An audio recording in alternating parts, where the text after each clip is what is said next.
नमस्कार, मी साक्षी अणस आणि येस मराठी न्यूजमध्ये आपलं स्वागत. आताच एक बातमी हाती येते, पाहूयात त्यावरच एक सविस्तर वृत्त. वलखेड येथे शिवजयंती मोठ्या उत्सवात संपन्न. वलखेड तालुका दिंडोरी येथे तिथीप्रमाणे येणारा शिवजयंती उत्सव येथील शिवसेना पक्षाच्या वतीने छत्रपती शिवाजी महाराज चौकात उत्साहात संपन्न झाला. येथे होणाऱ्या शिवजयंती उत्सवात छत्रपती शिवाजी महाराजांच्या प्रतिमेचे पूजन येथील हरिभक्त पारायण गुरुवर्य निवृत्ती महाराज शिंदे यांच्या हस्ते करण्यात आले. येथे शिवजयंतीमुळे मोठे स्टेज देऊन त्यावर महाराजांची प्रतिमा ठेवण्यात आली व तिचे पूजन करण्यात आले. यावेळी संपूर्ण परिसर भगवामय करण्यात आला. येथे छत्रपती शिवाजी महाराज की जय, जय भवानी, जय शिवाजी अशी घोषणा देण्यात आल्या. सर्व परिसर शिवमय झाला होता. या प्रसंगी निवृत्ती महाराज शिंदे, प्रकाश शिंदे, सोमनाथ जाधव, सरपंच विनायक शिंदे, रघुनाथ पाटील, नारायण राजगुरू, संपतराव शिंदे, संतोष मुरकुटे, ज्ञानेश्वर शिंदे, अनंत पाटील, निलेश शिंदे, दिलीप शिंदे, उपसरपंच रामदास चारोस्कर, शाखाप्रमुख विलास शिंदे, रवींद्र शिंदे, सुनील शिंदे, हिरामन पाटील, कैलास शिंदे, बाजीराव शिंदे, वामनराव पाटील, रमेश क्षीरसागर, दत्तात्रय जाधव, संजय पाटील, रमेश बोराडे, गणेश शिंदे, किरण संधान, प्रतीक शिंदे, युवराज शिंदे, बापू शिंदे, वाळू पाटील, मोहन शिंदे, सुदाम शिंदे, नितीन शिंदे, बापू पाटील, रतन शिंदे, विठ्ठल जाधव, काशीनाथ गायकवाड, रोशन साडे आदींसह बहुसंख्येने पदाधिकारी व ग्रामस्थ व शिवप्रेमी हजर होते.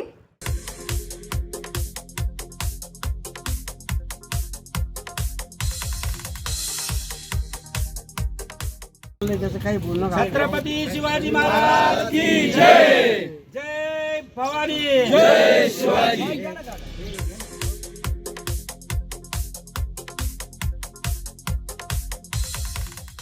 येस मराठीसाठी नारायण राजगुरू, वलखेड. श्री क्षेत्र वलखेड येथे अखंड हरिनाम सप्ताह.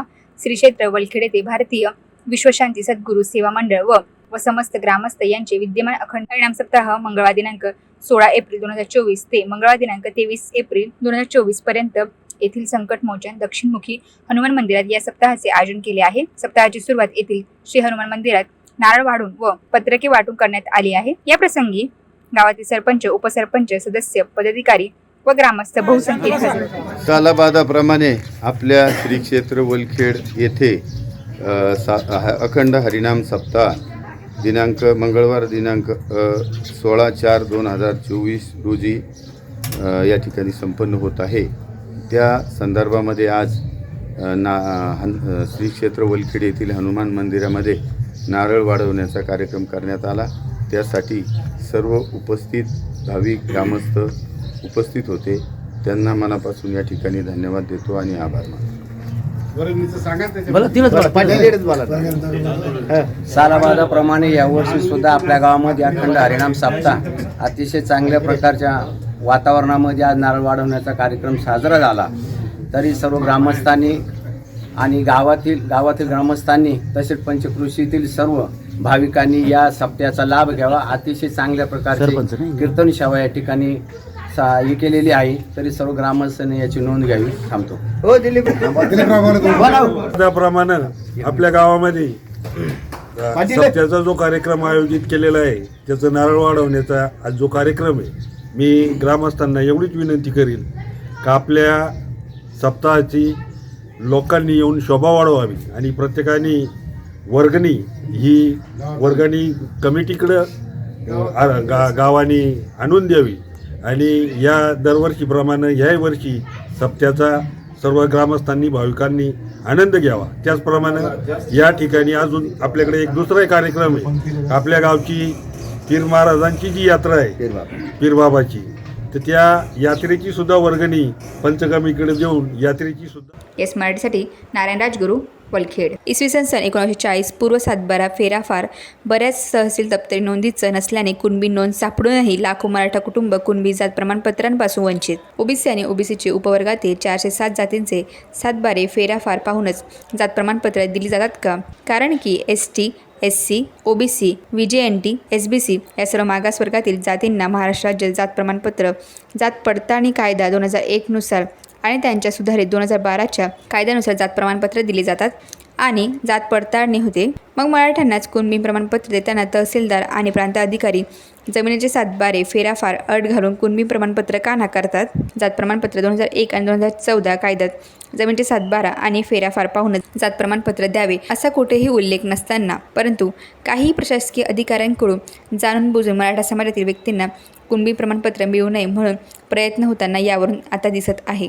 सर्व कायदेशीर बाबी पाहता जात प्रमाणपत्र मागणी करणाऱ्या अर्जदारांनी स्वतःच्या कुटुंबातील ज्या व्यक्तींची 1967 पूर्व कुणबी जातीचा नोंद आहे त्याची आणि अर्जदाराने घोषणापत्रात दाखवलेल्या वंशावळीचे आणि दावा केलेल्या जातीच्या कागदपत्रानुसार सक्षम अधिकाऱ्यांचे समाधान होत नसेल तर त्या सक्षम अधिकाऱ्यांनी अर्जदाराची गृह चौकशी करून त्या अहवालानुसार जात प्रमाणपत्र द्यायचे की नाकारायचे ठरवायचे असते. पण कुणबी प्रमाणपत्र विषयी तालुका व जिल्हास्तरीय कार्यालयात बसून जात प्रमाणपत्र कोणास द्यायचे की नाही हे सक्षम अधिकारी ठरवतात. हे सरासर चुकीचे आहे व हा मराठा समाजावरती अन्याय आहे हे यातून दिसून येते. न्यायाधीश शिंदे समितीच्या माध्यमातून शासनाने मराठा जातीतील जवळजवळ 57 लाख कुटुंबाच्या कुणबी नोंदणी शोधून काढल्यात. इसवी सन 1865 ते 1967 पूर्व काळातील असल्याने अर्जदारास त्यांच्याशी असलेले नाते दाखवण्यासाठी सक्षम अधिकारी 7/12 फेराफार उतार्याची मागणी करत आहेत आणि इसवी सन 1940 पूर्वीच्या काळात अनेक गावात 7/12 नव्हते आणि कडईपत्रक नव्हते. ही चूक अर्जदाराची नाही. तरीही जात प्रमाणपत्रात सक्षम अधिकारी 7/12 फेराफार कडईपत्राची मागणी करताना दिसत आहे, जेणेकरून मराठा जातीतील नागरिकास कुणबी नोंद मिळालेली असली तरी त्यास कुणबी प्रमाणपत्र मिळू नये म्हणून प्रशासन हाच हेतू डोळ्यासमोर ठेवून काम करताना दिसत आहे. SC, ST, OBC, VJNT, ECBC प्रवर्गातील हजारो जातीकडे शेतजमीनच नाही, मग त्यांना 7/12 फेराफार नसताना इतर कागदपत्र आणि स्थानिक चौकशी अहवालानुसार जात प्रमाणपत्र दिले जाते. त्याच धर्तीवर कुणबी नोंद असलेल्या मराठ्यांना कुणबी प्रमाणपत्र का दिले जात नाही असा प्रश्न मराठा समाजाकडून आता उपस्थित होत आहे. जमिनीचे 7/12 फेराफार त्या काळात शासन दप्तरी नोंद नाही म्हणून त्या पात्र कुटुंबास जात प्रमाणपत्र नाकारणे हा त्या कुटुंबाचा होणारा मोठा अन्याय आहे. तरी शासनाने याची दखल घेऊन कुणबी प्रमाणपत्र पात्र असलेल्या कुटुंबास स्थानिक गृह चौकशी अहवालानुसार कुणबी प्रमाणपत्र देण्यात यावी अशी मागणी आता मराठा समाजाकडून जोर धरू लागली आहे. तरी राज्य सरकारने या गोष्टीचा विचार करून यामध्ये बदल करून कुणबी प्रमाणपत्र वाटपाचे काम सुलभ करावे. यामुळे ज्या लाभार्थ्यांनी कुणबी नोंद मिळाली आहे परंतु जमीन नाही म्हणून सदरी प्रकरण अडकून ठेवू नये. तरी न्यायाधीश शिंदे समितीने वरील गोष्टींचा विचार करावा अशी मागणी आता मराठा समाजाकडून होऊ लागली आहे.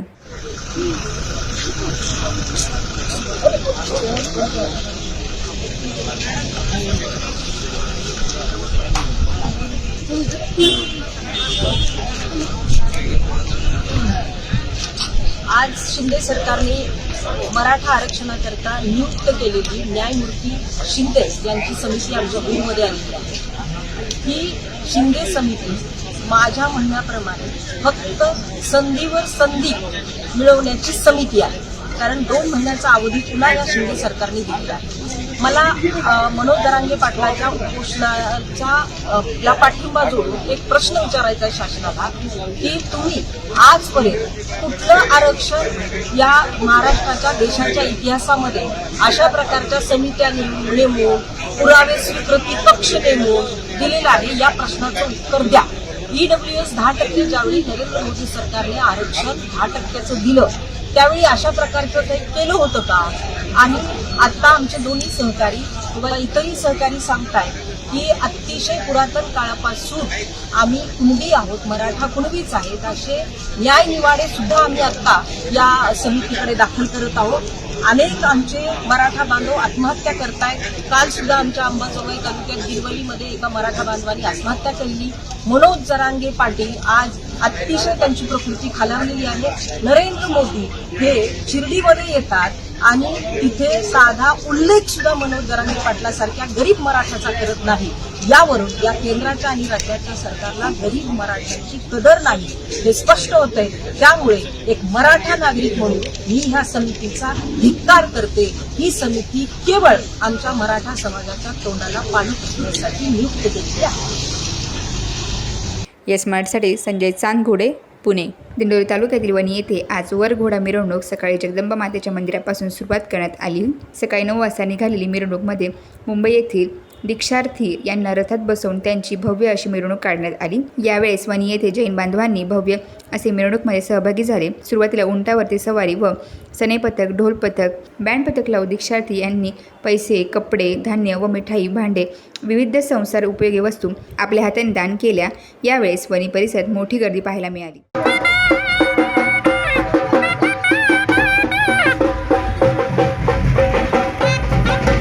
एक मिनिट रोकावतो. हां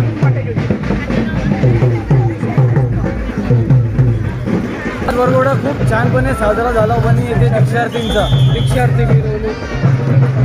कुठले दीक्षार्थी आहेत?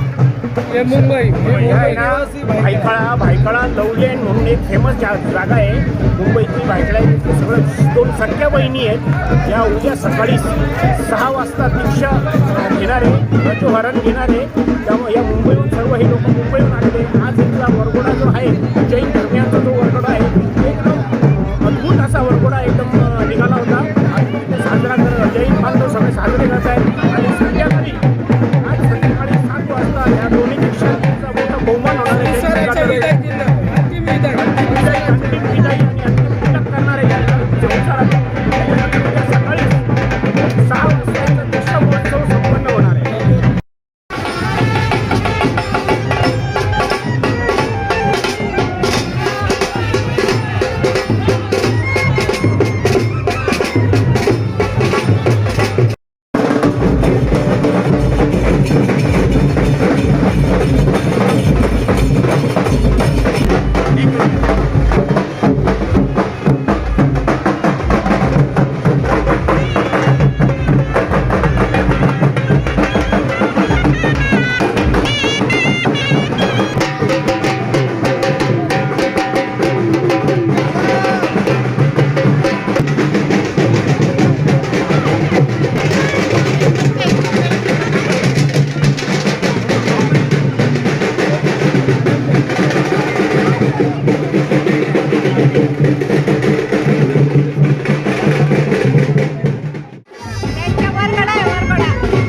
दोन मुली कुठल्या आहेत त्या?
येस मराठीसाठी शामराव सोनोने वणी. बारामती लोकसभा मतदारसंघात लोकसभेला मराठा क्रांती मोर्चाच्या वतीने एक उमेदवार देणार. पुणे जिल्ह्यातील बारामती लोकसभा मतदारसंघात मराठा क्रांती मोर्चाच्या वतीने एक उमेदवार दिला जाईल. यांची मीटिंग बारामतीमध्ये काल रोजी बारामतीमध्ये जिजाऊ भवन येथे पार पडले असून त्या एका उमेदवाराला मराठा समाज संपूर्ण ताकदीने मतदान करेल अशी बारामती लोकसभा मतदारसंघातील मराठा क्रांती मोर्चाच्या वतीने माध्यमांना बोलताना सांगण्यात आले. ओबीसी मधून मराठा आरक्षण हाच फक्त आमचा अजेंडा असेल. आणि आता राहिला विषय प्रचाराचा. प्रत्येक मराठा समाजाचा बांधव हाच स्वतःला उमेदवार समजून या उमेदवाराचा प्रचार करेल.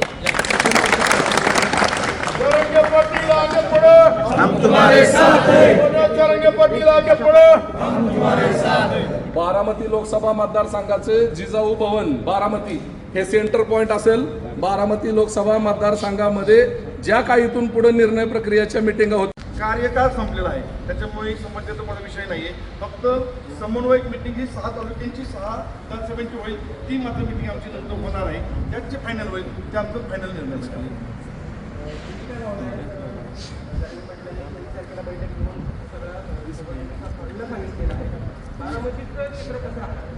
बारामतीचं चित्र हे मराठा समाजाचं मतदान हे निर्णायक राहणार आहे. कोण निवडून येईल आणि कोण पडेल याच्याशी आम्हाला काही देणं घेणं नाही. मराठा समाज हा फक्त मराठ्यालाच मतदान करेल आणि मराठा समाजाचं एक गट किती मतदान आहे आणि ते निर्णायक मतदान इथून पुढे या राज्यकर्त्यांना विचार करायला नक्कीच भाग पाडेल. घेणार आहोत. जर का एखाद्या बाहेरच्या तालुक्यात उभा राहिला तर आम्ही माघार घेऊ, पण एकच माणूस लोकसभा मतदारसंघात उभा राहील याची आम्ही काळजी घेतो. हा जो निर्णय आहे हा अंतिम निर्णय म्हणायचा का? कारण ज्या पद्धतीचं आता बैठकांचं सत्र सुरू होणार आहे लोकसभा. येस मराठीसाठी संजय चांदगुडे, पुणे. सिन्नर येथील पुण्यश्लोक अहिल्याबाई होळकर वारकरी भवनात उद्योजक राजेंद्र राजगुरू यांच्या मातोश्रींच्या वर्षाद्य कार्यक्रमात आळंदी येथील हरिभक्त पारायण श्रावण महाराज जगताप यांच्या कीर्तनात बाल वारकऱ्यांनी आपल्या वारकरी नृत्य व चालीमुळे सिन्नरकरांना मंत्रमुग्ध केले. त्यातील हे क्षणचित्रे खास येस मराठीच्या प्रेक्षकांसाठी.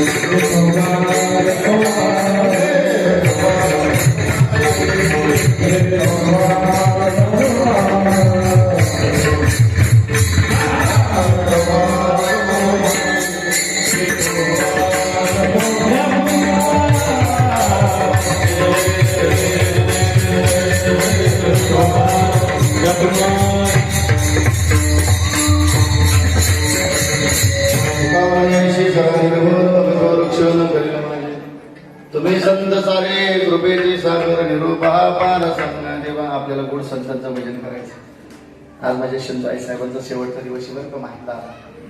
आज भगवंताच्या दारात 2 पिशव्या द्यायच्या आमच्या आईला, एक संसाराची आणि एक अध्यात्माची. त्या अध्यात्माच्या पिशवीमध्ये जेवढ्या प्रवासामध्ये आपल्याला पुण्य टाकता येईल ते भजनाचं पुण्य, टाळीचं पुण्य आपल्याला अर्पण करायचं आईला. हात बरी करूया, गोड संतांचं भजन करूया.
तुम्ही संत सारे कृपेची सागर निरूपा पार संग देवा.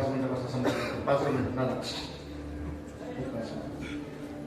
जाता जाता एकच विनंती. आलो आपण आई साहेबाच्या पुण्यस्मरणाच्या निमित्ताने. नशील गुरु तर गुरु करो. श्री गुरु सारिका हस्तपाटीला. येस मराठीसाठी तालुका प्रतिनिधी सिन्नर. उदयनराजे भोसले यांचे शिरवळपासून सातारापर्यंत शक्ती प्रदर्शन. यावेळी कार्यकर्त्यांनी उदयनराजेचे जोरदार स्वागत केले.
स्मार्टसाठी संजय चांदघोडे.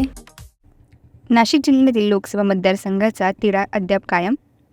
नाशिक मतदारसंघासाठी काल शिवसेना उद्धव बाळासाहेब ठाकरे गटाने विजय करंजकर यांच्याऐवजी राजाभाऊ वाजे यांना उमेदवारी दिल्यानंतर भाजपने व राष्ट्रवादी काँग्रेसने शिंदे गटाकडून ही जागा मागून घेतली आहे.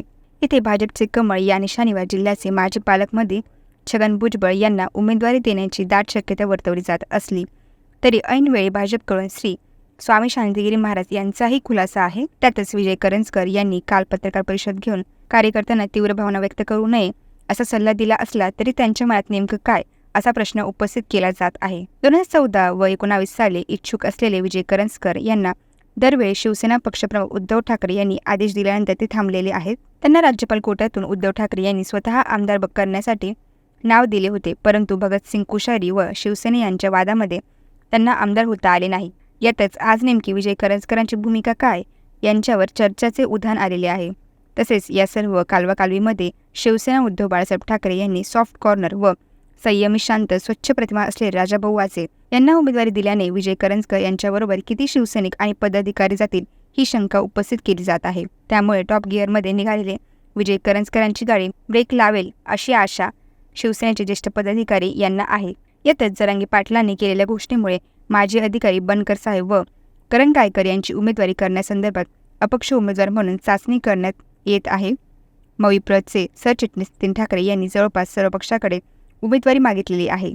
सरतेशेवटी शिवसेनेच्या उमेदवारांना गळ घालून तुम्ही थांबून घ्या व माझे नाव सुचवा अशी विनंती देखील करण्यात आली, परंतु नितीन ठाकरे यांच्या गळाला कोणतेही पक्ष अद्याप लागलेलं नाही. भाजप व खास करून नाशिक भाजपचे निर्णय घेणारे भाजपचे संकटमोचन गिरीश महाजन यांनी छगन भुजबळ व दिनकर पाटील यांच्या नावाचा आग्रह धरल्याचे समजते. दिनकर पाटील हे विजय करंजकर सारखे नेहमी खासदारकी लढणारच या निर्णयावर अद्याप तरी ठाम आहेत. यानंतर दुसरा मतदारसंघ दिंडोरीतील उमेदवारीबाबतही केंद्रीय राज्यमंत्री भारती पवार यांच्या उमेदवारी जाहीर झाली असली तरी 5व्या टप्प्यामध्ये निवडणूक असल्याने राष्ट्रवादी व शिवसेना उद्धव बाळासाहेब ठाकरे गट तसेच काँग्रेस यांच्या महाविकास आघाडीमार्फत ताकई फुंकून दिले जात असल्याचे दिसत आहे.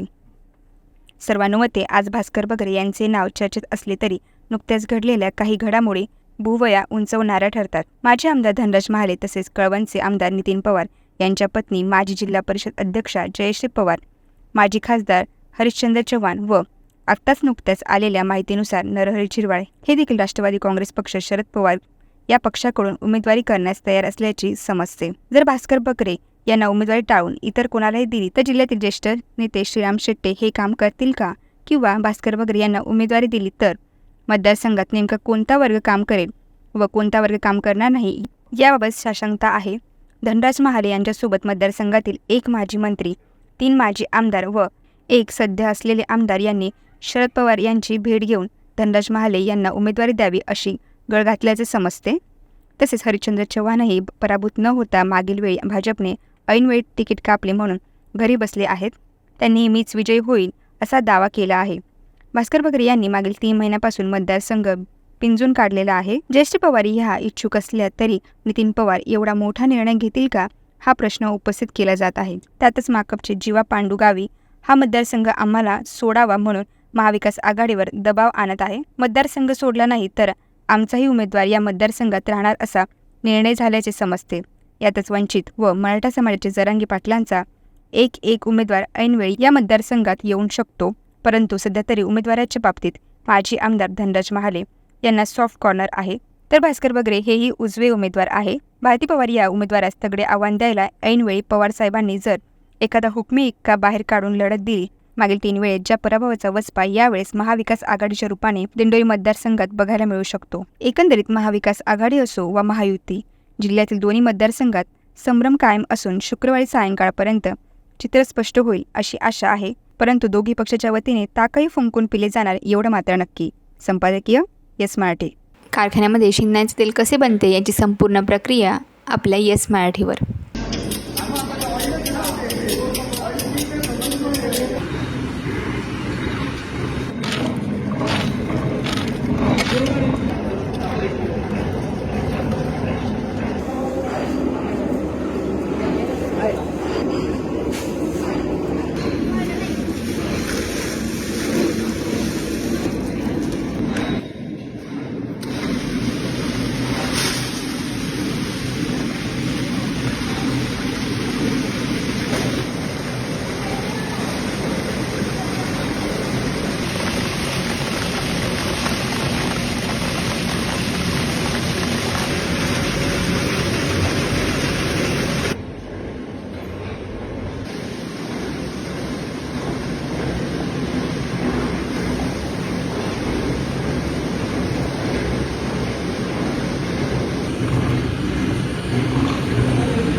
वरून पण दाखवतो.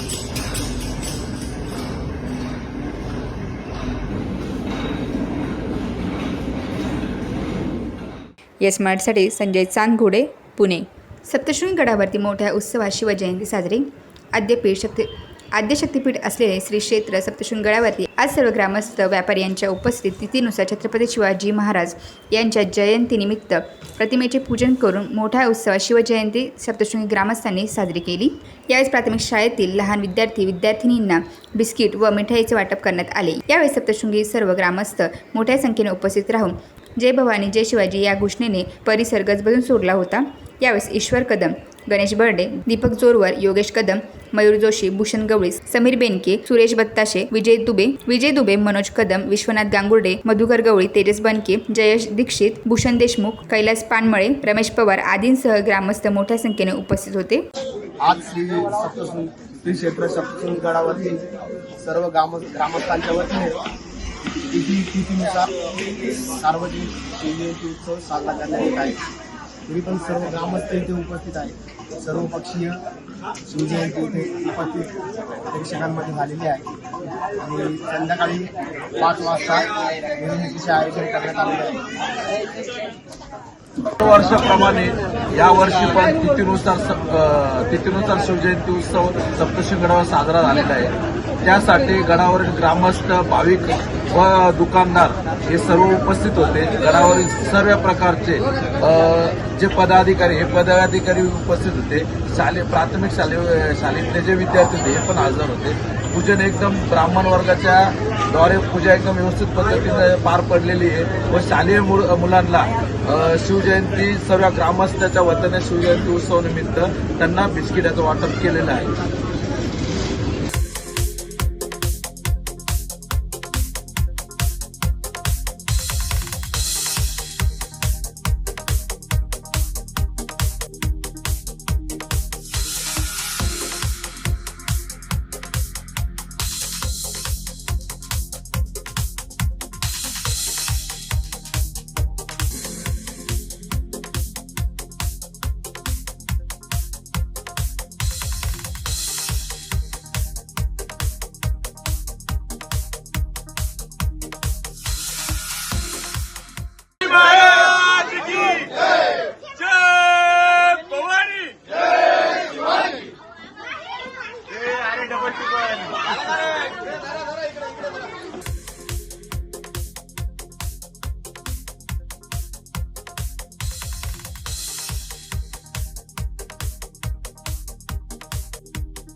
येस मराठीसाठी तुषार बर्डे, सप्तशृंगी गड. बारामती येथील नामांकित वस्ताद व पहिलवान यांच्या स्नेह मेळाव्यात मार्गदर्शन करताना अजित पवार बोलत होते.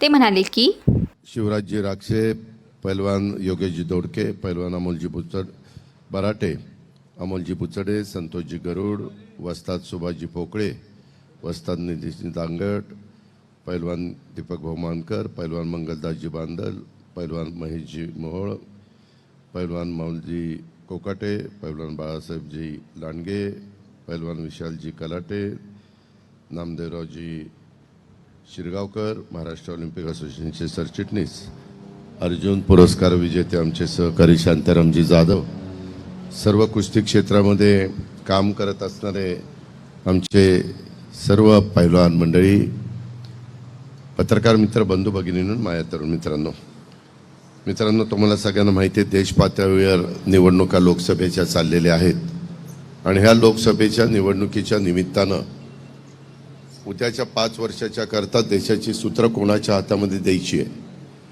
मित्रांनो, ही निवडणूक हे देशाचं भवितव्य ठरवणारी निवडणूक आहे. वेगवेगळ्या पद्धतीनं दिशाभूल करण्याचं काम काही मंडळींचं चाललेलं आहे. मी माझ्या राजकीय जीवनामध्ये काम करत असताना गेले 30-32 वर्ष क्रीडा क्षेत्र असू द्या, कुठलंही साहित्य, कला, क्रीडा, संस्कृती, कुठलंही क्षेत्र असू द्या, त्या क्षेत्रामध्ये माझ्या परीनं जी काही मदत करता येईल ती मदत करण्याचा प्रयत्न मी सातत्याने चालवलेला आहे. त्यामध्ये प्रत्येक खेळाला आपल्याला कसं प्रोत्साहन देता येईल, प्रत्येक खेळाला आपल्याला कशी मदत करता येईल, त्याच्यामध्ये जे खेळामध्ये प्रावीण्य दाखवतात, मग ते कुस्तीचं क्षेत्र असेल, ते कबड्डीचं क्षेत्र असेल, ते खो खोचं क्षेत्र असेल, ते कुठलंही क्रीडा क्षेत्र असेल, त्यामध्ये अडचण येऊन द्यायची नाही. सुदैवाने माझ्याकडं अर्थ मंत्रालय असल्यामुळं त्याही गोष्टीचा फायदा हा आपल्याला ह्या निमित्तानं होत असतो. आणि हे सगळं होत असताना मला असं जाणवलं की आज मी पुण्यामध्ये होतो. आज पुण्यात लग्नाची पण मोठी तीथ आहे.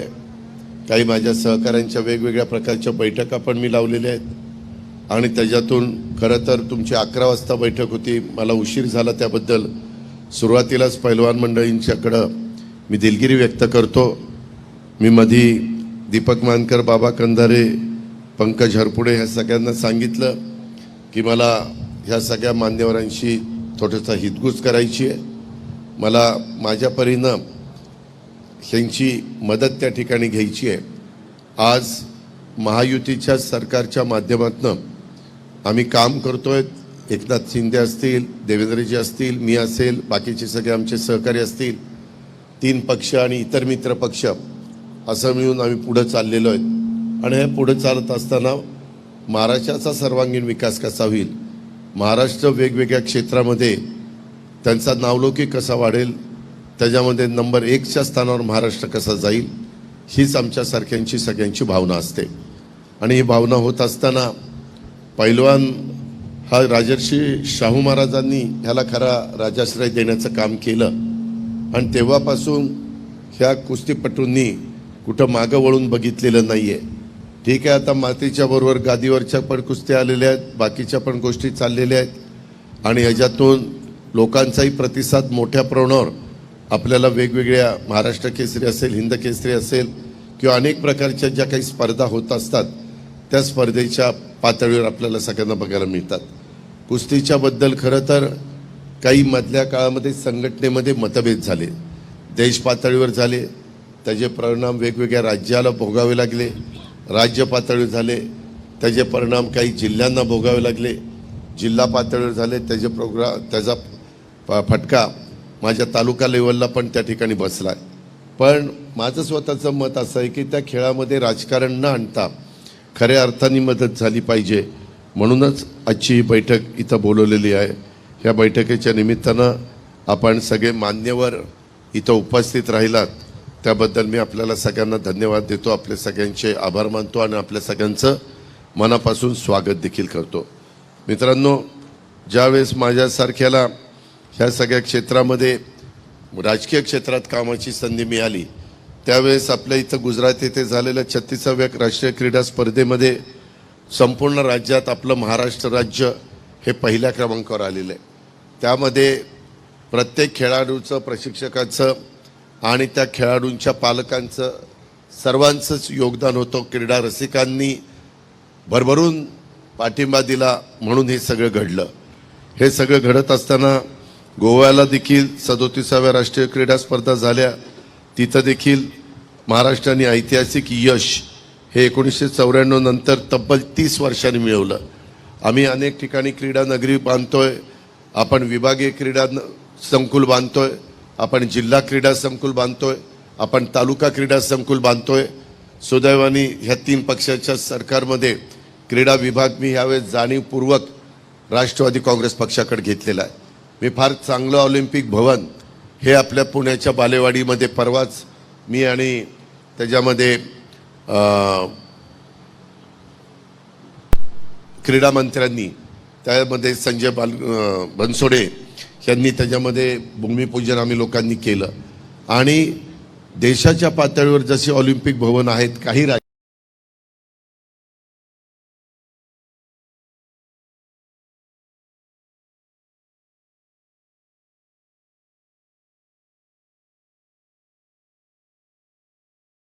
राज्यामध्ये त्याच धर्तीवरचं आपलं पण ऑलिम्पिक भवन असावं.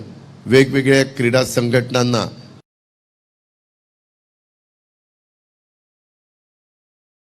ऑलिम्पिक क्रीडा स्पर्धा नव्याने आपण सुरू केलेली आहे. त्याच्यामध्ये जवळपास 10,536 खेळाडूंचा सहभाग असलेली महाराष्ट्र ऑलिम्पिक क्रीडा स्पर्धा ही देशातील सर्वात मोठी अशा प्रकारची क्रीडा स्पर्धा ठरलेली आहे. राष्ट्रीय क्रीडा स्पर्धेमध्ये देखील आंतरराष्ट्रीय तसेच आशियाई क्रीडा स्पर्धेत पदक विजेत्यांना देण्यात येणाऱ्या पारितोषिकामध्ये भरघोस अशा प्रकारची वाढ करायला आम्ही मुख्यमंत्री उपमुख्यमंत्री सगळेजण यशस्वी झालो आहे. शिवक्रीडा पुरस्कार रकमेत देखील वाढ करून ऑलिम्पिक चळवळीला एक दिशा देण्याचं काम आम्ही सगळ्यांनी केलेलं आहे. बालेवाडी क्रीडा संकुलात जे काही बाकीच्या अडचणी होत्या त्रुटी होत्या तो दूर करण्याचा प्रयत्न आमच्या सगळ्यांचा चाललेला आहे. आणि देशाचे पहिले वैयक्तिक ऑलिम्पिक पदक विजेते महाराष्ट्राचे सुपुत्र खाशाबा जाधव यांचा जन्मदिन देखील क्रीडा दिन म्हणून आपण जाहीर केलेला आहे. तो 15 जानेवारी आणि महाराष्ट्र हे देशातील अशा प्रकारचा राज्याचा क्रीडा दिन साजरा करणारं पहिलं राज्य ठरलेलं आहे. आणि खेळाडूंच्या हिताचे देखील अनेक महत्त्वाचे निर्णय आपण त्या बाबतीमध्ये घेतलेले आहेत.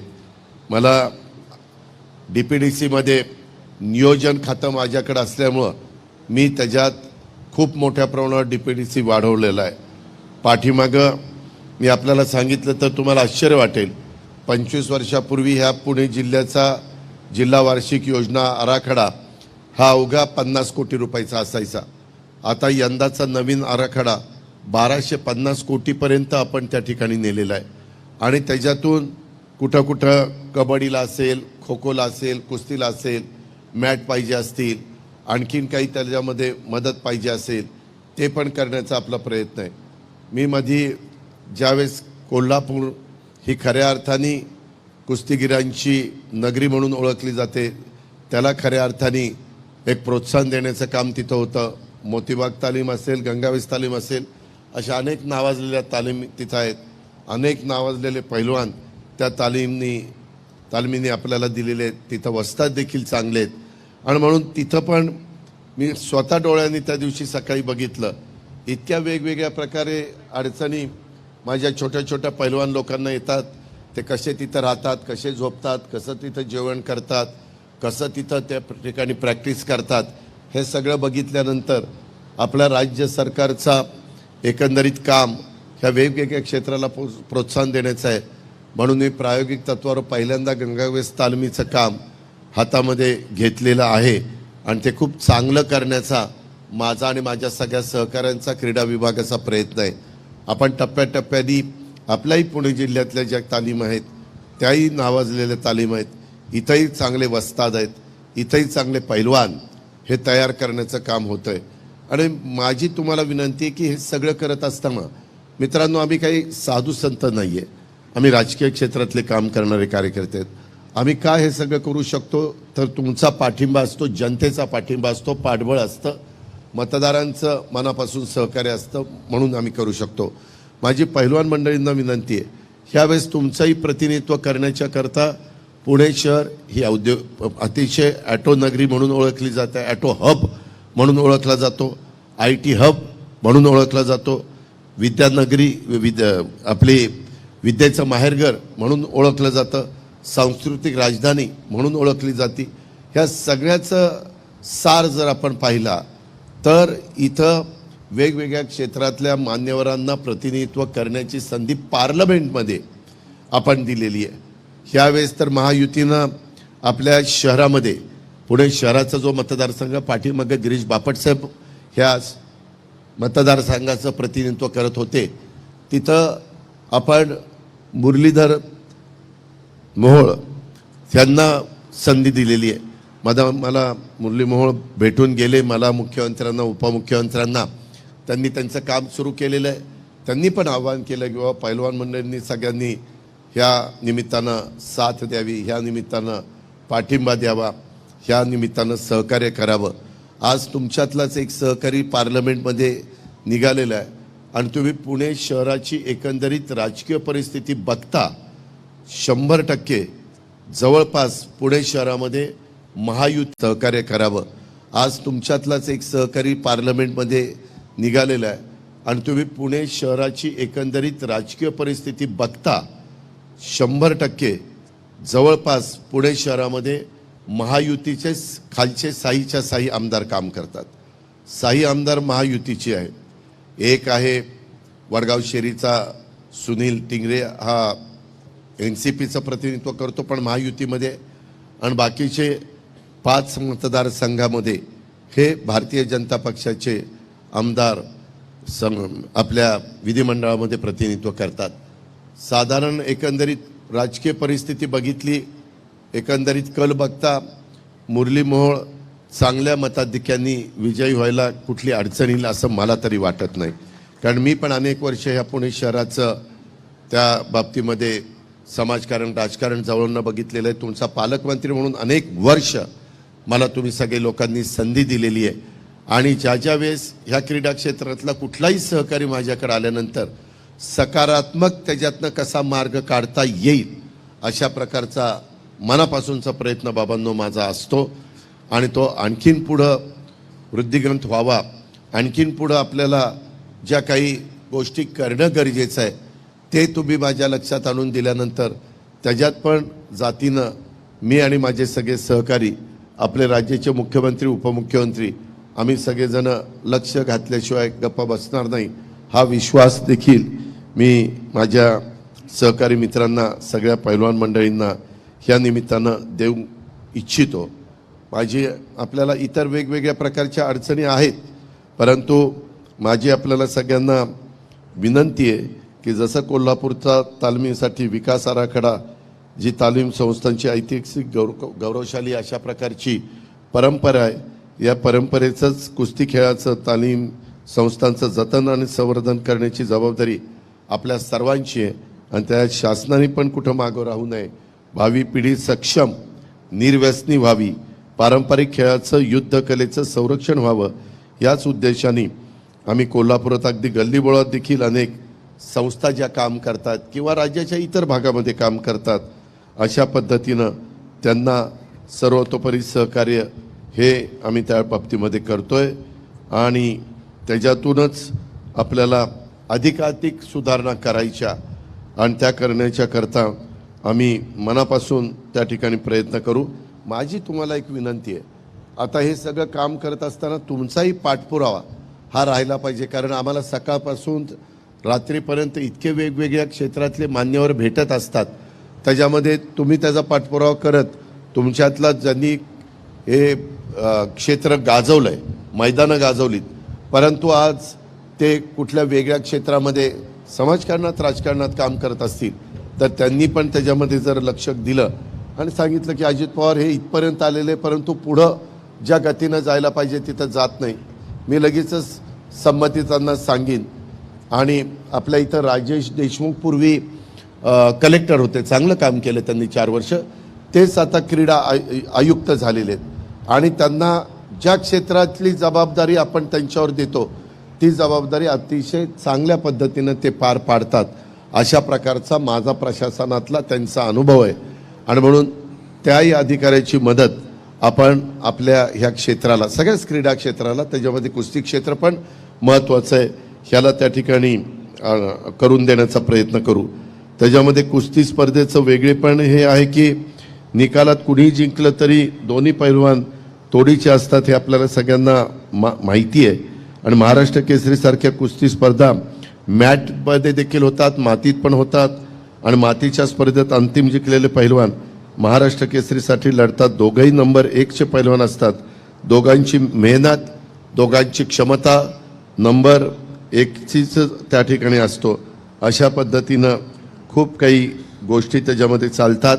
मला आठवत आहे पाठीमागच्या काळामध्ये आम्ही सरकारमध्ये असताना कबड्डीची स्पर्धा राज्य पातळीवर होण्याच्या करता, खो खोची स्पर्धा राज्य पातळीवर होण्याच्या करता, कुस्तीची स्पर्धा राज्य पातळीवर होण्याच्या करता, आणि मला वाटतं व्हॉलीबॉलची, ह्या सगळ्यांना शांताराम आपण 25-25 लाख रुपये देत होतो. परंतु आता ती रक्कम मी फार मोठ्या प्रमाणावर वाढवण्याचा निर्णय घेतला, कारण मलाही माहिती आहे की ह्याच्यामध्ये आपण रक्कम वाढवल्याशिवाय खऱ्या अर्थाने ज्या प्रकारे महाराष्ट्राच्या क्रीडा रसिकांचं पारणं फेडणारं अशा पद्धतीचं ते मैदान झालं पाहिजे, म्हणून हा सगळा खटाटोप आपण करतोय. जीवन गौरव पुरस्कार पूर्वी 3 लाख रुपये होता, तो आता मी 5 लाखापर्यंत आणि खेळाडूंच्या करता 1 लाखावरून 3 लाखापर्यंत अशा प्रकारची वाढ आपण केली. आशियाई क्रीडा स्पर्धेमध्ये देखील पूर्वतयारीच्या करता प्रत्येक खेळाडूला, पात्र खेळाडूला 5 लाख आणि दिव्यांग खेळाडूंना 2 लाख बँकेच्या खात्यामध्ये आपण जमा करण्यात आलेले आहेत. पदक विजेत्या खेळाडूंच्या पारितोषिक रकमेत अक्षरशः आम्ही सगळ्यांनी पुढाकार घेतला आणि 10 पट वाढ, वैयक्तिक सुवर्णपदक 10 लाखावरून 1 कोटीपर्यंत आम्ही नेलेलं आहे. रौप्य पदक 7.5 लाखापासून 75 लाखापर्यंत नेलेलं आहे आणि कांस्य पदक 5 लाखावरून 50 लाख, 10 पट वाढ. कधी क्रीडा क्षेत्रामध्ये एवढी प्रचंड वाढ तुम्ही जुन्या क्रीडा क्षेत्रामध्ये नावाजलेल्या खेळाडूंना विचारा, ते देखील सांगतील की एवढी वाढ कधी झाली नव्हती. आणि सांघिक सुवर्ण पदकाकरता देखील 75 लाख, रौप्य पदकाकरता, सुवर्ण पदकाकरता 75, रौप्य पदकाकरता 50 आणि कांस्य पदकाकरता 25 आणि मार्गदर्शकाच्या खेळाडूंच्या पारितोषिक रकमेत 10% बक्षीस सर्व सहभागी खेळाडूंना, म्हणजे 10 लाखाचं पारितोषिक आपण त्या ठिकाणी जाहीर केलेलं आहे. अशा खूप काही गोष्टी आपण करतोय. आपण त्याच्यामध्ये मधी नमो क्रीडा संकुल योजना पण राबवली. छत्रपती संभाजीनगर येथे स्वतंत्र क्रीडा विद्यापीठ, त्याच्याकरता 650 कोटी रुपयाचा निधी आपण मंजूर केलेला आहे. समितीचं पण गठन केलेलं आहे. क्रीडा विभागामध्ये वेगवेगळी पदं भरत असताना क्रीडा क्षेत्रातल्या नावाजलेल्या परंतु आता त्या क्षेत्रातनं रिटायर झालेल्या खेळाडूंना कशी संधी देता येईल ह्या प्रकारचा प्रयत्न आपला चालू आहे. आंतरराष्ट्रीय क्रीडा विद्यापीठ, आपण पुणे आंतरराष्ट्रीय क्रीडा विद्यापीठ तात्पुरत्या स्वरूपात कुलगुरूची नेमणूक केलेली आहे. आपण 2024 पॅरिस ऑलिम्पिकमध्ये जे काही कोटा प्राप्त केलेल्या महाराष्ट्रातील खेळाडूंना सर्वकरता चांगलं आर्थिक सहाय्य पण आपण त्या ठिकाणी दिलेलं आहे. अशा खूप काही गोष्टी आपण या क्रीडा क्षेत्रामध्ये केलेल्या आहेत. आपल्या इथल्या पैलवानांनी पण आपल्या महाराष्ट्राचं, आपल्या देशाचं, आपल्या परिसराचं नावलौकिक वाढवण्याचं काम या बाबतीमध्ये केलेलं आहे. आज मला तुम्हाला एवढंच या निमित्तानं सांगायचं आहे की क्रीडा क्षेत्रात काळानुरूप आधुनिक तंत्रज्ञानानुसार अनेक प्रकारचे बदल झालेले आम्ही पाहतोय आणि या बदलांना सामोरं जाण्यासाठी, त्याच्यामध्ये टिकण्यासाठी आवश्यक असणारी क्षमता क्रीडापटूंनी निर्माण करणं गरजेचं आहे. त्याकरता आम्ही पूर्वीच्या काळामध्ये खेळायला जायचं म्हटलं तर रेल्वेने जावं लागायचं. त्याच्यात त्यांचा प्रवास होत असताना ते त्रासून जायचे. आम्ही यावेळेस त्यांना विमानाने पाठवलं की कमीत कमी वेळात ते त्या ठिकाणी पोचावेत आणि त्यांचा जो काही श्रम आहे, जो काही त्यांना कष्ट त्या ठिकाणी घ्यावे लागतात, तो त्रास कमी व्हावा ही त्याच्या पाठीमागची भूमिका होती. हे पण मी आपल्याला सगळ्यांना सांगेन. ह्यामध्ये माझा प्रयत्न हा होता. आत्ता मला अशी सांगण्यात आलं की बाबा हे बारामती लोकसभा मतदारसंघातली पैलवान आहेत असं नाही. मंगलदास बांदल इथं आहेत, ते शिरूर लोकसभा मतदारसंघातले. त्याच्यामुळं अरे जास्त बारामतीचे असले तरी आम्हाला काय फक्त बारामती नाही, आम्हाला पुण्यात तुमची मदत पाहिजे, शिरूरमध्ये पाहिजे, मावळात पाहिजे, बारामतीत पाहिजे. मी काही स्वार्थासाठी बारामती करायला आलो नाही. त्यामध्ये महायुतीच्या ज्या जागा आहेत तिथं आम्हाला तुमचे भरभक्कम पाठिंबा पाहिजे, तुमचा आशीर्वाद पाहिजे, तुमचं सहकार्य पाहिजे आणि तुम्हाला सगळ्या बाबतीमध्ये सहकार्य मिळवून देण्याची जबाबदारी आम्हा लोकांची आहे. त्याच्यात आम्ही तिथं कुठं कमी पडणार नाही. ह्याबद्दलची ग्वाही मी आपल्या सर्व सहकाऱ्यांना देतो. काही जण कदाचित तुम्हाला भावनिक करण्याचा प्रयत्न करतील, काहींचे फोन पण तुम्हाला येण्याची शक्यता नाकारता येत नाही.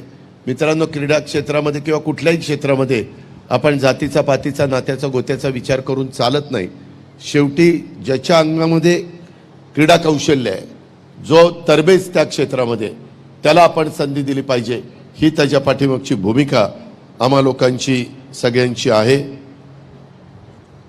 आता हे एकाने सांगितले, महाराष्ट्र राज्य कुस्तीगीर परिषद व महाराष्ट्र राज्य कुस्तीगीर संघ या 2 संघटनेच्या वादात राज्याच्या कुस्तीचे सध्या नुकसान होत आहे. राज्याची कुस्ती 2 गटात विभागली आहे. पैलवानांचे नुकसान होत आहे. सदरचा वाद मिटवावा. मित्रांनो, माझं तर म्हणणं आहे की कुठेही वाद असू नये. आता मी बघितलंय देश पातळीवर पण बऱ्याचदा बऱ्याच गोष्टी झाल्या. अनेकांनी रेसलिंगमधल्या मान्यवरांनी तिथं आंदोलन केलं हेही आपण बघितलं. माझं म्हणणं की त्याच्यामध्ये सगळ्यांनी बसून एकत्रपणे मार्ग काढला पाहिजे ह्या मताचा मी स्वतः आहे. मी उद्याची आचारसंहिता संपली म्हणजे बारामती लोकसभा मतदारसंघाचं मतदान 7 मेला आहे.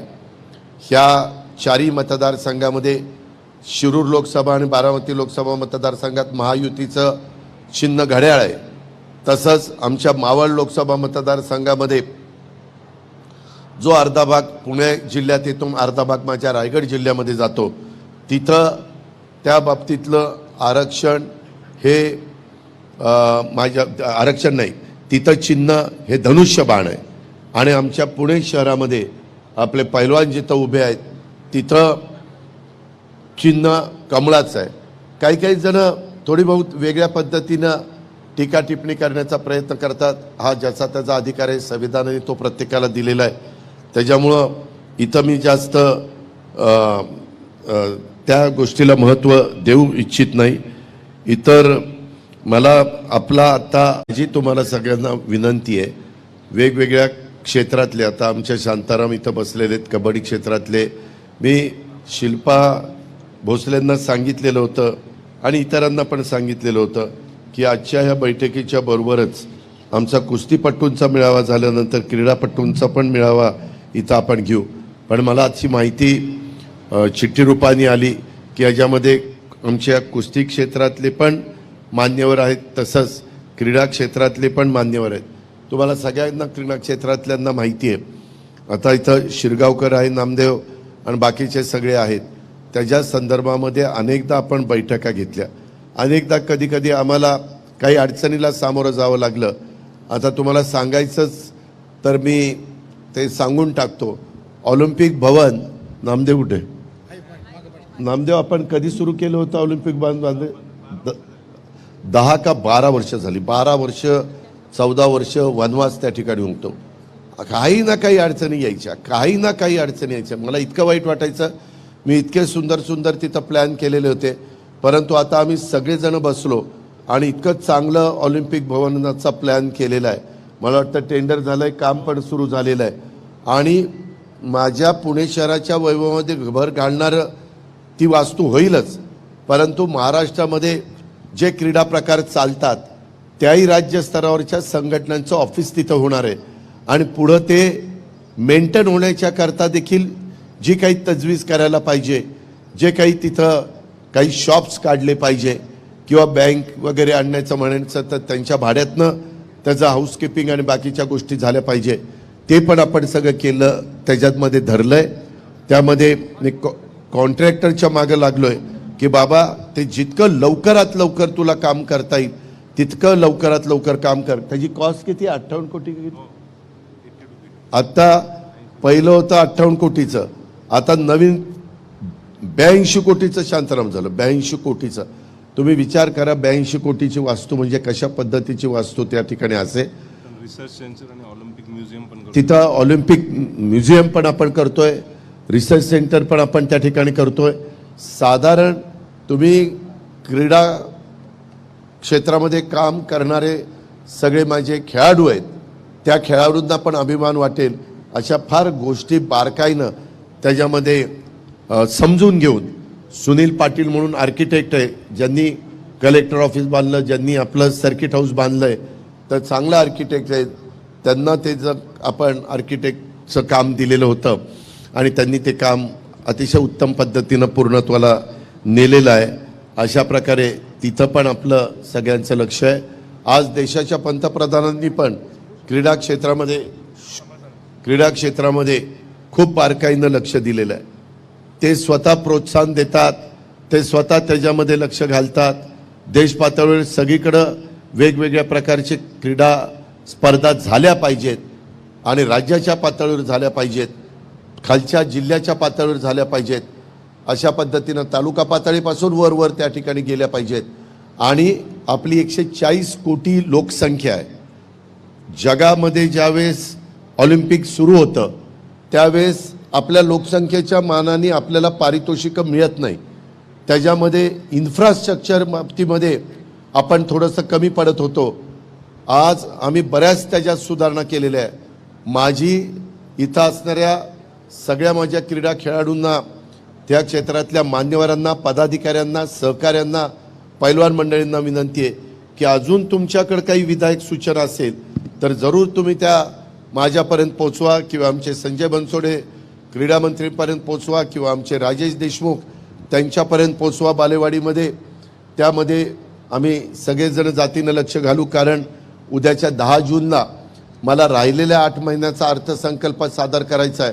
मागं मी निवडणुकीच्या आचारसंहिता लागायच्या आधी साधारण एप्रिल, मे, जून असा 3-4 महिन्याचा केलेला आहे. त्याच्यामुळं पुढच्या 8-9 महिन्याचा आपल्याला अर्थसंकल्प देत असताना तिथं पण ह्याच्या आधीच्या काळामध्ये कधी क्रीडा क्षेत्राला एवढा निधी किंवा एवढी तरतूद ही करण्यात आलेली नव्हती. ती तरतूद आता एकनाथराव शिंदे, देवेंद्र फडणवीस आणि आम्ही सगळ्यांनी महायुतीच्या सरकारच्या माध्यमातून त्या ठिकाणी केली. मित्रांनो, हे सगळं करत असताना काही त्रुटी आमच्याकडनं राहिल्या असतील. मी असा दावा करत नाही की सगळं अगदी आलबेल चाललेलं असेल. त्या त्रुटी जर तुम्ही लक्षात आणून दिल्या तर आम्ही सगळेजण त्याच्यात लक्ष घालू आणि कुणावर अन्याय होणार नाही, त्याच्यामध्ये पारदर्शकता येईल. खरोखरीच जो खेळाडूचं सिलेक्शन झालं पाहिजे. मी तर अनेक वर्ष खो खो असोसिएशनचा अध्यक्ष होतो, अनेक वर्ष महाराष्ट्र राज्य कबड्डी असोसिएशनचा अध्यक्ष आहे, अनेक वर्ष मी महाराष्ट्र ऑलिम्पिक असोसिएशनचा अध्यक्ष म्हणून मला राज्यामध्ये कामाची संधी त्या ठिकाणी दिलेली आहे. अशा ह्या सगळ्या गोष्टी आपण लक्षामध्ये घेतल्या तर तिथं मी कधी सिलेक्शनच्या बाबतीमध्ये हस्तक्षेप करत नाही. शांताराम, तुम्हालाही माहिती आहे. उलट तुम्ही कुणी येऊन मला सांगितलं की दादा इथं सिलेक्शन समितीनं घेतलेला निर्णय डावलण्याचा प्रयत्न होतो, तर मी ताबडतोब तुम्हाला सपोर्ट सगळ्यांना करतो आणि सांगतो की बाबा इथं असं होणार नाही.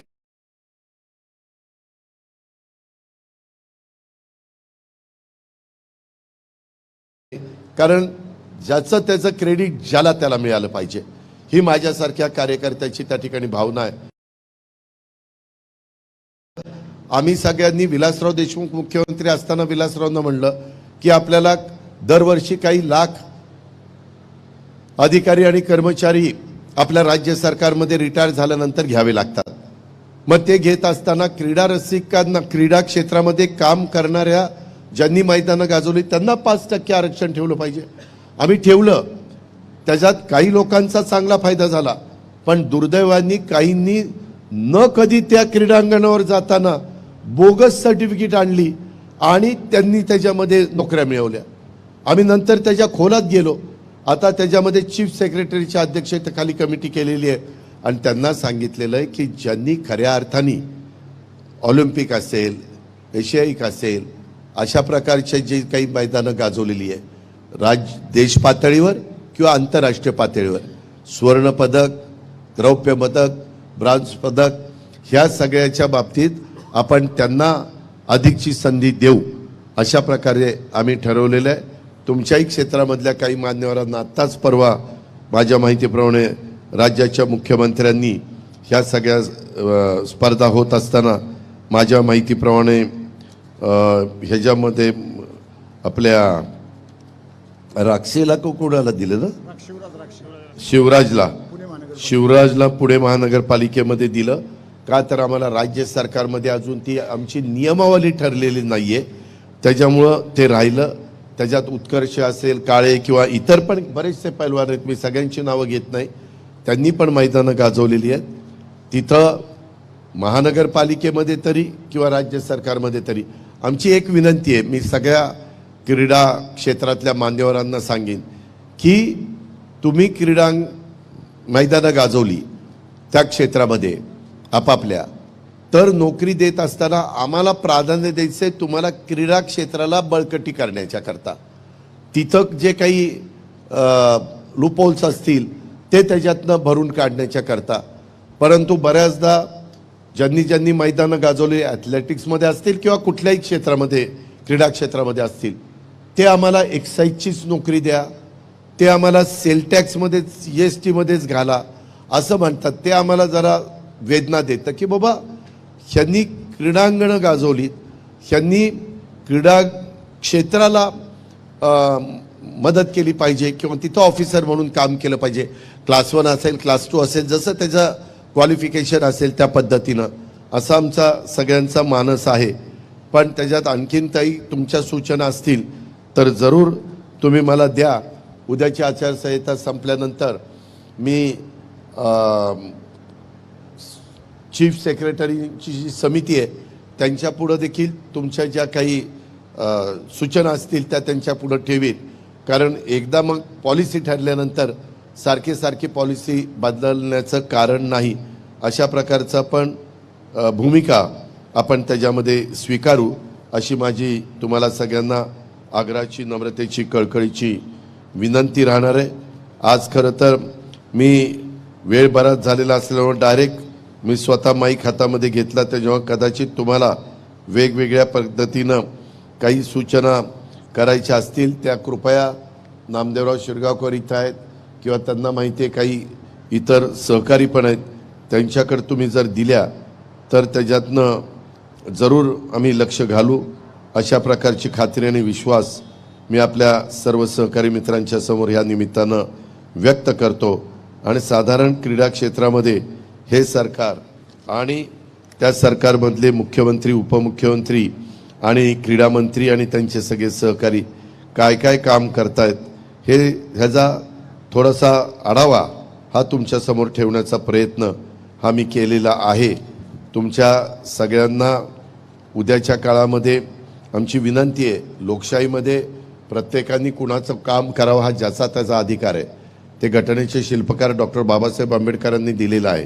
त्याच्यावर मी बळजबरी तुम्हाला करणार नाही. मी आम्ही विनंती करू, आम्ही आवाहन करू की आज देश ज्या प्रकारे नरेंद्र मोदी साहेबांच्या नेतृत्वाखाली आगेकूच करतोय त्याच्या संदर्भामध्ये आज देशामध्ये ह्या एवढ्या मोठ्या जनतेला एक मजबूत नेतृत्व म्हणून आपण मोदी साहेबांच्याकडे बघतोय.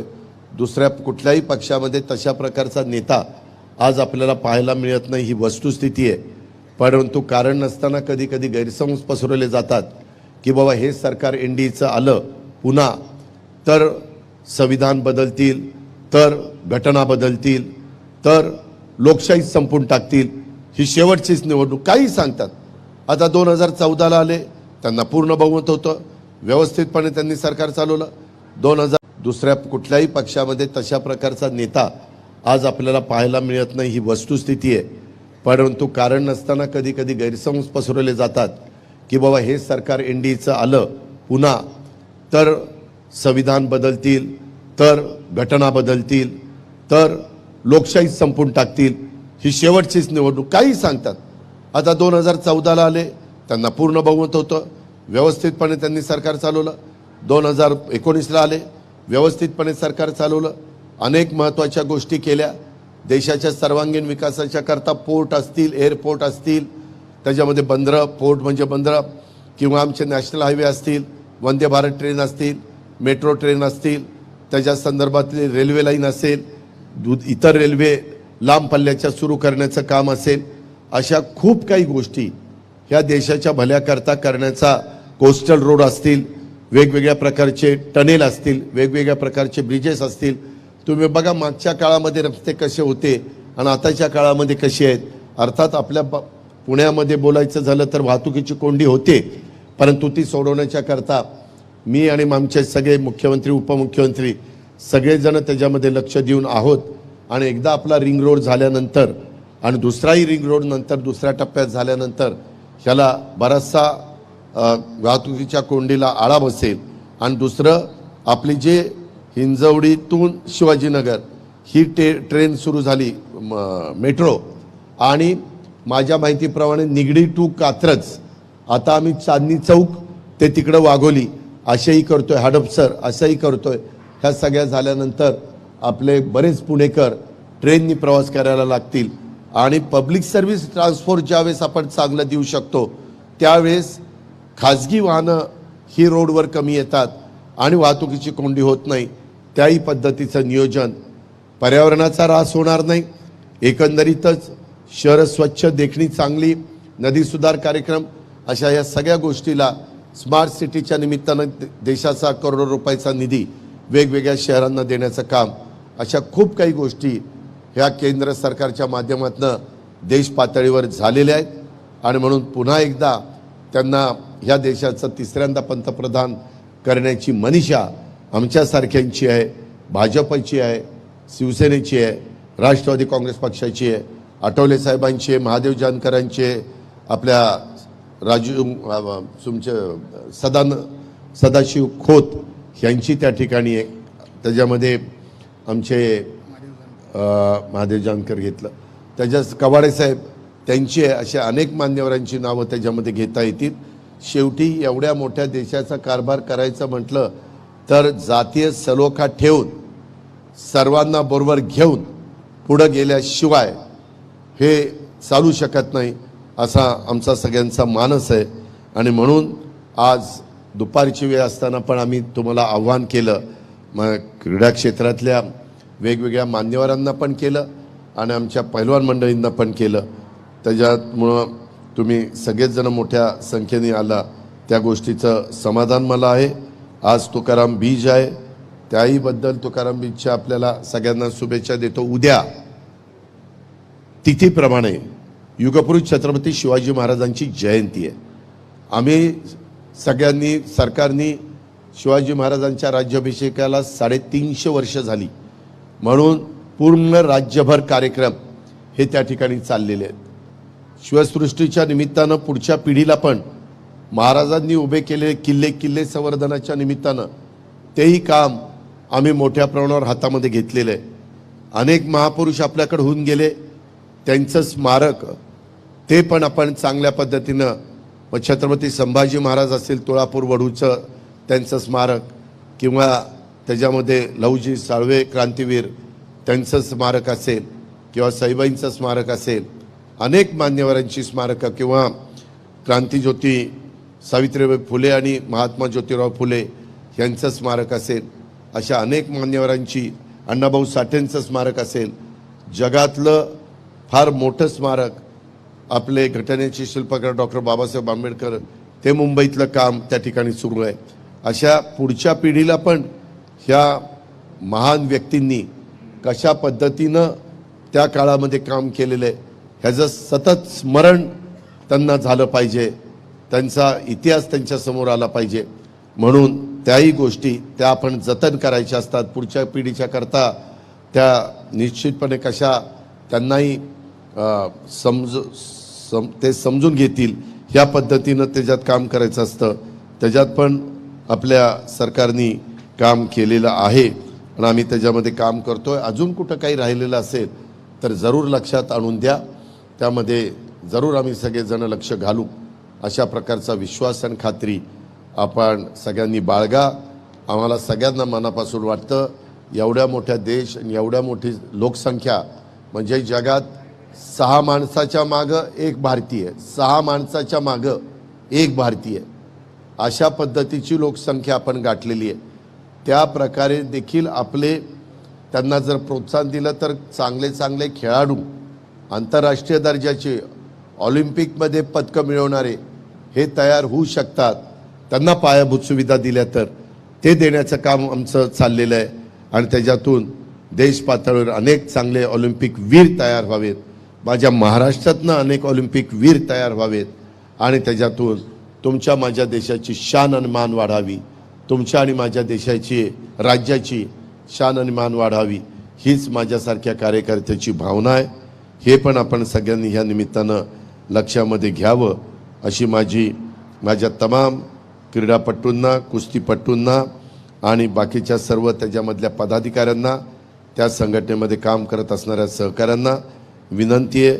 आज पुन्हा एकदा मी दीपक मानकरांचं, बाबा कंधारेंचं, पंकज हरपुडेचं, तसंच आमच्या शिल्पाताई भोसलेंचं आणि बाकीच्या सगळ्या सहकारी मित्रांचं, त्यांनी हे अतिशय कमी वेळात, मी काल सकाळी का परवा दिवशी रात्री सांगितलं की मला थोडंसं हितगुज साधायची.